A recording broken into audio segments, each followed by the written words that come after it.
सियालकोट में क्रिसमस की आमद के पेश नजर मसीही बरादरी की जानिब से भरपूर तैयारियां जारी हैं। शहर के मुख्तलिफ इलाकों में वाक़ इबादत गाहों को रंग बिरंगे कुमकुमों, बरकी रोशनियों और खूबसूरत आराइशी सामान से सजा दिया गया, जिससे क्रिसमस की खुशियां अरूज पर नजर आ रही हैं। मजीद जानते हैं मुद्दस्सिर रतू की इस खबर में। क्रिसमस की आमद में सिर्फ एक दिन बाकी रह गया, जिसके बायस मुल्क भर की तरह सियालकोट में भी मसीही बरादरी में खुशी और जोशो खरोश की फिजा कायम है। क्रिसमस के मौका पर घरों, बाजारों और गली महलों में तैयारियां हतमी मरहले में दाखिल हो चुकी हैं। शहर भर में रंग बिरंगी रोशनियों, क्रिसमस ट्रीज, झंडियों और आराइशी सामान से माहौल को खूबसूरत बनाया जा रहा है। जबकि सियालकोट के मकामी चर्च में क्रिसमस की मुनासबत से प्रोग्राम भी करवाए गए, जिसमें बच्चे और बच्चियों ने ड्रामे और टैबलो पेश किए। I came from Dubai to Pakistan, my home country.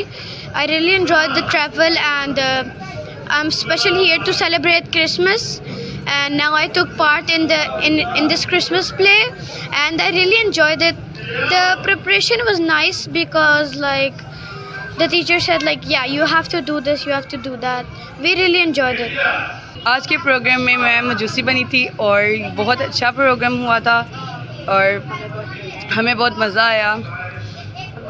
हमने मिलकर काम किया और हमें गिफ्ट्स मिले, हम बहुत खुश हैं। बच्चे और नौजवानों क्रिसमस की खुशियों के हवाले से हासे पुरजोश दिखाई दिए। क्रिसमस के मौका पर मसीही बरादरी अमन, मोहब्बत और भाईचारे के पैगाम को आम करने के अज़म का इजहार कर रही है, जबकि इस त्यौहार को बाहमी एहतराम और बैनुल मज़ाहिब हम आहंगी के अलामत करार दिया जा रहा है। मेरी और मेरी फैमिली की तरफ से आप सबको क्रिसमस की बहुत सी खुशियाँ मुबारक हो।